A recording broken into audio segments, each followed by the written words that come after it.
மேடையில் வீற்றிருக்கக்கூடிய அனைத்து அன்பு உள்ளங்களுக்கும்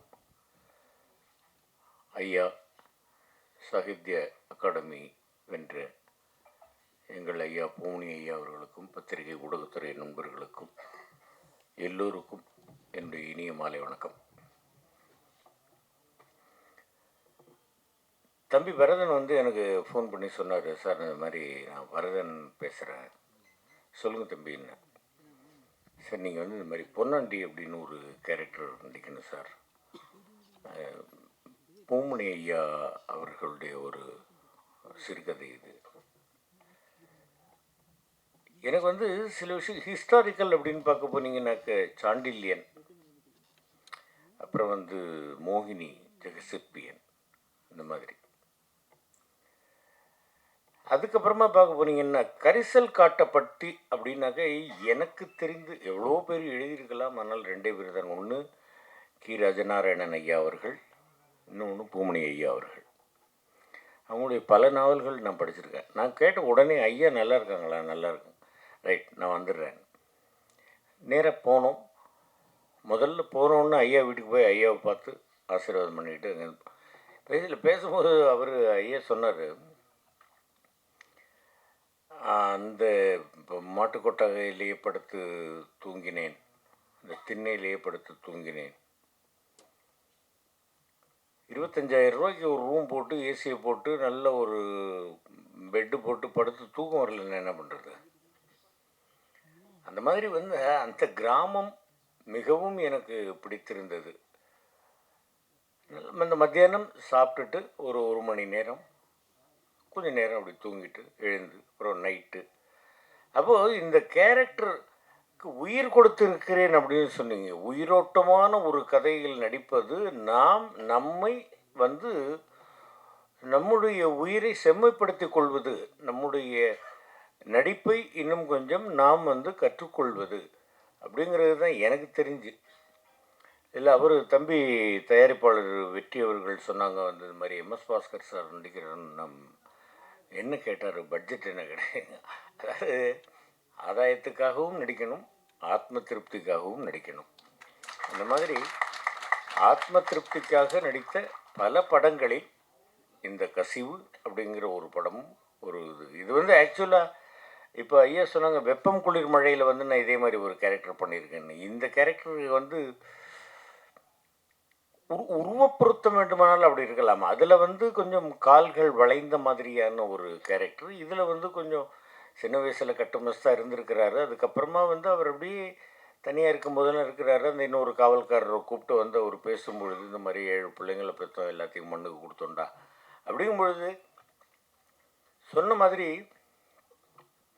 இறந்த பிறகு நரகத்துக்கு போகிறது, சொர்க்கத்துக்கு போகிறது அப்படிங்கிறதெல்லாம் இல்லை. இந்த நரகம் சொர்க்கம் இது எல்லாமே இங்கே தான். எல்லோருக்கும் மனசுக்குள்ளே ஏதாவது நம்ம சிறு வயதில் அறிந்தோ அறியாமலோ பல தவறுகள் செய்திருப்போம். அது கடைசி வரை உறுத்து கொண்டே இருக்கும். அதற்கு நாம் மன்னிப்பு கேட்டுக்கொண்டே இருக்க வேண்டும் அப்படிங்கிறது தான். தவறுதல் மனிதனின் பழக்கம், அதை உணர்ந்தால் மன்னிப்பு கிடைக்கும் அப்படின்னு ஒரு பாட்டு இருக்குது. அந்த மாதிரி இந்த பொன்னாண்டி அப்படின்றவர் கடைசியில் அவருக்கு நினைவு தப்பிய நிலையில் அவர் செய்த பாவத்தை சொல்லவில்லை. அவரது ஆன்மா இவ்வளவு நாட்கள் அனுபவித்த தண்டனையை அதை குறைத்து கொண்டு அந்த கூட்டை விட்டு வெளியேறுவதற்காக அது சிறுவயதில் நடந்த ஒரு விஷயத்தை சொல்லிவிட்டு நிம்மதியாக இந்த கூட்டில் இருந்து வெளியேறி இருக்கிறது அப்படிங்கிறது தான் இந்த கதை மூலமாக நாம் தெரிஞ்சுக்க வேண்டிய ஒரு விஷயம். மேக்சிமம் தவறு செய்யாமல் இருந்து விடலாம். இந்த மாதிரி இனிமேல் யாரும் உருவாகக்கூடாதுன்னு சொன்னாங்க. இதான் நீங்கள் கற்கால மனிதர்கள் காலத்திலிருந்து இன்றைக்கி வரைக்கும் இல்லை, இன்னும் எவ்வளோ நாளானாலும் புண்ணியவான்களும் உருவாவார்கள், பாவிகளும் உருவாவார்கள் அப்படிங்கிறது தான். எல்லாருமே எல்லாத்தையும் பார்த்து திருந்திட்டாங்கன்னாக்கா அப்புறம் நாட்டில் ஏன் இவ்வளோ குற்றம் நடக்குது?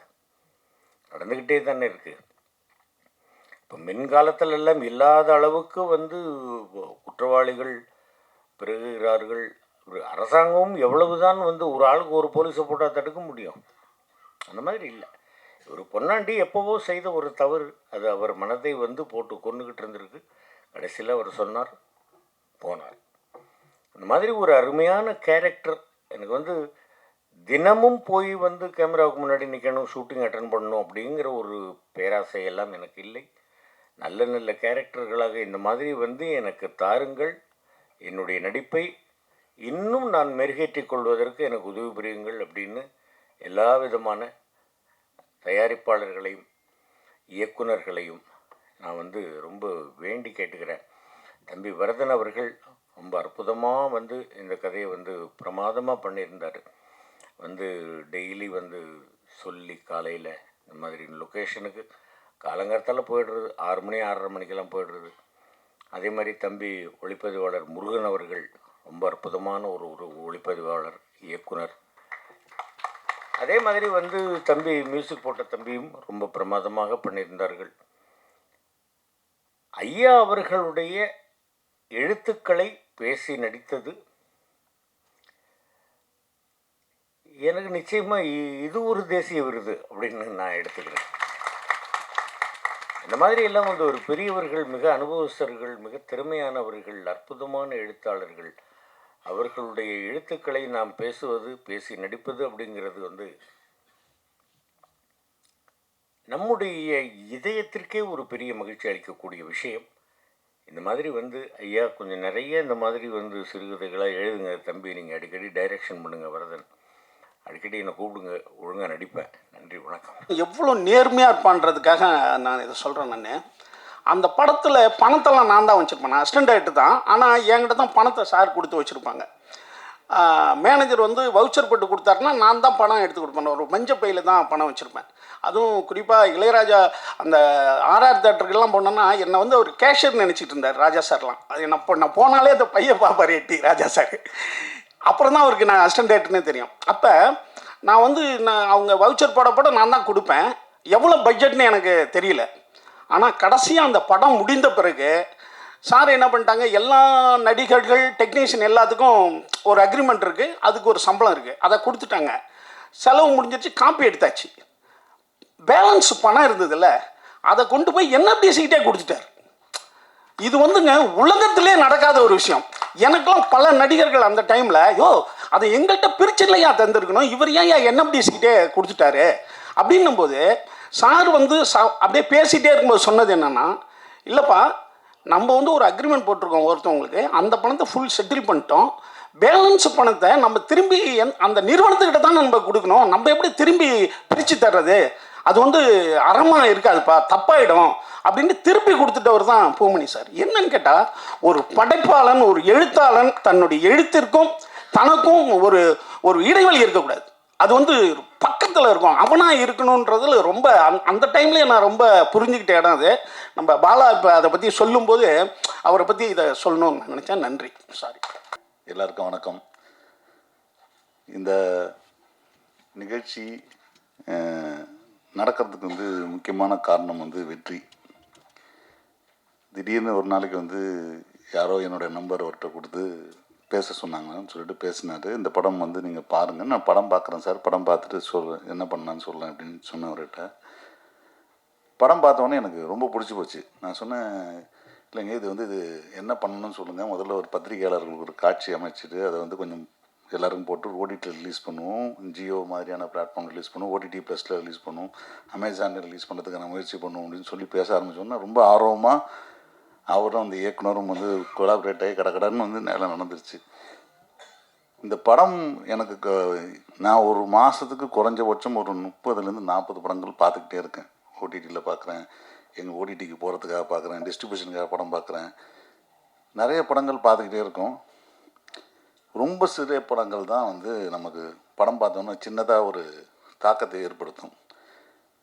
நான் வெக்கை நாவல் படிச்சுட்டு அது படமாக பார்க்கும்போது எனக்கு நாவல் கொடுத்த பாதிப்பு வந்து படமாக இல்லைன்றது எனக்கு ஒரு ஒப்பீனியன் வந்து இருந்துச்சு. ஏன்னா அது வெக்கை படிக்கும்போது கிடைச்ச ஒரு எமோஷன் வந்து எனக்கு படத்தில் இல்லை, அது சினிமாவாக இருந்துச்சு, அது வேறு. இந்த கதையை நான் படிக்கலை. இந்த படத்தை பார்த்தோன்னே எனக்கு வந்து ஒரு மாதிரி நாஸ்டாலஜிக்கான ஃபீலிங் என்று வர ஆரம்பிச்சிது. எல்லார் மனிதனுக்குள்ளேயே ஒரு பிளாக் பேஜ் இருக்குன்றது உண்மை தான். அந்த பிளாக் பேஜ் இல்லாமல் நடிச்சிட்ருக்குன்றது உண்மை தான். எனக்கு இந்த படம் பார்த்தோன்னே ஞாபகம் வந்தது என்னுடைய தாத்தா தான். ஒரு நாள் திடீர்னு ஒரு 85 வயசு இருக்கும், திடீர்னு கீழே விழுந்துட்டார். கீழே வந்த உடனே அவர் வந்து எழுந்துக்கவே இல்லை. தொடர்ந்து ஒரு 2 நாளைக்கு கண்டினியூஸாக பேசிகிட்டே இருந்தார். அவர் பேச்சை நான் உன்னிப்பு கவனித்து பார்த்தா பல பெயர்கள், பல சம்பவங்கள், இது எல்லாத்துலேயும் தொடர்புபடுத்தி நம்ம ஏதாவது ஒன்றத்தை கனெக்ட் பண்ணால் ஏதோ ஒரு விஷயம் கனெக்ட் ஆகுது. உட்காந்து ஒரு மணி நேரம் கேட்டிங்கன்னா இந்த விஷயத்துக்கும் அந்த விஷயத்துக்கும் கனெக்ஷன் ஆகுது. ஏதோ அவர் மனசுக்குள்ளே இருக்கிற விஷயங்கள், அவரோட கசிவாக இப்போ தான் எனக்கு புரிய ஆரம்பிக்குது. எங்கள் தாத்தா வந்து அந்த டைமில் பேசிகிட்டு இருக்கும்போது நான் நினச்சேன், என்ன பாவம் போகிற நேரத்தில் இந்த மனுஷன் வந்து இவ்வளோ கஷ்டப்பட்டுருக்காருன்னு. அது கஷ்டம் இல்லை, அவர் பெரிய ரிலீவ் ஆகிட்டு சந்தோஷமாக போகிறாருன்னு நான் இப்போ தான் புரிஞ்சுக்கிட்டேன். ஏன்னா அவர் மனசுக்குள்ளே இருக்கிற அத்தனை விஷயமும் கசடுகளும் கசிந்து விட்டது. அவர் என்னென்னலாம் பேசணும்னு நினச்சாரோ 2 நாள் கண்டினியூஸாக பேசிட்டு 2வது நாள் நைட் செத்து போயிட்டார் அவர். என்ன இந்த படம் பார்த்தோன்னே எனக்கு ரொம்ப நேரம் வந்து நான் எதுவுமே யோசிக்கவே இல்லை. இப்போ கம்முன்னு உட்காந்துட்டு இருந்தேன். யூஸ்வலாக வந்து அந்த டேரக்டரை கூப்பிட்டு ஃபோன் பண்ணி பேசுவேன், இது நல்லா இருக்கு அது நல்லா இருக்குன்னு சொல்லுவேன். இது வந்து இந்த நல்லா இருக்கு நல்லா இல்லைலாம் தாண்டி ஒவ்வொரு மனிதனும் படம் பார்க்கும்பொழுது அவனுக்குள்ள ஒரு சின்ன எமோஷ்னலாக கனெக்ட் ஆகக்கூடிய விஷயம் இருக்குது. அதே போல் அந்த மனிதனே ஒரு பிளாக் பேஜஸ் வச்சுருப்பான் எல்லாருமே. இப்போது அவர் சொன்ன மாதிரி ஒரு பிளாக் பேஜ் சொல்லியிருக்காரு, அவருக்குள்ளே இன்னும் நிறைய இருக்கும். நம்ம ஃபுல்லாகவே பிளாக் பேஜ் தான், வெளியில் வெயிட்டே கிடையாது நம்மளுக்கு. அதனால் நான் தான் பிளாக், தனியாலாம் சொல்லணும் அது வேறு. அதனால் இந்த படம் வந்து எப்படியாவது மக்கள்கிட்ட கொண்டு போய் சேர்க்கணுன்றதில் நான் ரொம்ப ஆர்வமாக இருக்கேன். இந்த படத்தை அதுக்கு முக்கியமாக இந்த படம் பார்த்ததுக்கு எனக்கு ரொம்ப பிடிச்சது. வரதனை கூப்பிட்டு பேசினேன். இந்த படம் வந்து எப்படி உருவாச்சுன்ற விஷயம் சொன்னார். வெற்றியும் வந்து இந்த படம் உருவாகிறதுக்கான காரணம் என்ன சொன்னார். ஐயா மேலே இருக்கிற மிகப்பெரிய ஒரு அன்பின் காரணமாக இந்த ப்ராஜெக்ட் வந்து ஆரம்பித்து இது ஒரு வெப் சீரிஸ் மாதிரி பண்ணுறதுக்கு பிளான் பண்ணியிருக்காங்க. அதோடைய முதல் கதை தான் அது. இதோட வெற்றி வந்து அடுத்தடுத்த கதைகளை வந்து வெளியே வரதுக்கான வாய்ப்புகள் நிறைய இருக்குது. நிச்சயமாக இந்த படம் வந்து பேசக்கூடிய படமாக இருக்கிறதுக்கு காரணம் வந்து எம்எஸ் பாஸ்கர் சார். அவர் எனக்கு தெரிஞ்சு சமீப காலமாக வந்து எந்த படத்தில் அவர் நடித்தாலும் அந்த படம் நல்லா இருக்குன்ற மாதிரி ஒரு சிஸ்டம் ஒரு கேட்டகரியில் வந்துடும் இல்லையா. இவர் நடிச்சிருக்காருப்பா அந்த படம் நல்லா இருக்குது. இப்போது நம்ம இவர் இருக்கார், பேர் என்னது, ஒரு ஆர்டிஸ்ட் இப்போ ரெகுலராக நடிச்சிருக்கு, பேர் டக்குன்னு ஞாபகம் வரல. அவர் நடித்தா அந்த படம் ஒரு நல்ல கதை இருக்கிற மாதிரி எம்எஸ் பாஸ்கர் அந்த படத்தில் இருக்காருன்னா நிச்சயமாக அந்த படம் நல்லாயிருக்கும். அவர் எதுவும் வந்து தப்பான ஒரு கதை செலக்ட் பண்ண மாட்டார். அவருக்கான கரெக்டான கேரக்டர் இருந்தால் தான் பண்ணுவாங்க. இந்த படம் ஆரம்பித்ததுலேருந்து அவருடைய நடிப்பு அவ்வளோ கேஷுவலாக இருந்துச்சு. இதுக்கு முன்னாடி இதே போல் கிட்டத்தட்ட சிமிலராக ஒரு கேரக்டர் பண்ணியிருந்தார். அந்த வெப்பம் குளிர்னு ஒரு படம் ஒன்று நினைக்கிறேன். கிட்டத்தட்ட அந்த வயசான கேரக்டர் தான். ஆனால் அந்த படம் பார்த்தவங்களுக்கு தான் தெரியும் அந்த படத்து கேரக்டருக்கும் இந்த படத்து கேரக்டருக்கும் எவ்வளோ வேரியேஷன் இருக்குதுன்னு. ஏன்னா அதில் ஒரு ஃபன் பார்ட் இருந்துக்கிட்டே இருக்கும். இதில் அந்த ஃபன் பார்ட் குறைவாக இருக்குது. ஆனால் அதுக்குள்ள காரணம்ன்றது கிளைமேக்ஸ் வரும்போது நல்லா தெரியுது. ரொம்ப அட்டகாசமாக பண்ணியிருந்தார் அந்த பாட்டி. அவங்களும் சுப்பிரமணிய சார் சொன்ன மாதிரி அவர் பாட்டு சுற்றிட்டு செத்து போயிட்டார். இதுக்கப்புறம் அந்த அம்மா படுற பாட்டு இருக்குது பாருங்கள், அது ஒரு தனியாக ஒரு கதை எழுதணும்னு நினைக்கிறேன். ஸோ இந்த படம் நிச்சயமாக வந்து இங்கே படம் பார்க்குறவங்களுக்கு ஒரு பெரிய தாக்கத்தை ஏற்படுத்தும். இந்த படத்தை வந்து இயக்கிய நம்ம வரதன், ஒளிப்பதிவு செய்த முருகன், அவர் வந்து ரொம்ப நல்லா பண்ணியிருக்காரு. வந்து பேசும்போது தான் தெரியும் அவர் ரொம்ப தெரிஞ்ச நண்பர்களுக்கெல்லாம் தெரிஞ்ச க்ளோஸ் சர்க்கிளில் இருக்கிற நண்பர்னு. உண்மையாகவே எல்லாமே சிறப்பாக பண்ணியிருக்காங்க. இந்த படத்தை இன்றைக்கி நைட்டில் இருந்து ஓடிடி பஸ்ஸில் நீங்கள் பார்க்கலாம். இன்னும் சில நாட்களில் வந்து மற்ற பிளாட்ஃபார்ம்ஸ்லேயும் வந்து ரிலீஸ் பண்ண போகிறோம். ஸோ உங்கள் ஆதரவு நீங்கள் எவ்வளோ கொடுக்குறீங்களோ அதுக்கேற்ற தான் அடுத்தடுத்த பார்ட் எடுக்கிறதுக்கு தயாராக இருக்கும். நன்றி, வணக்கம்.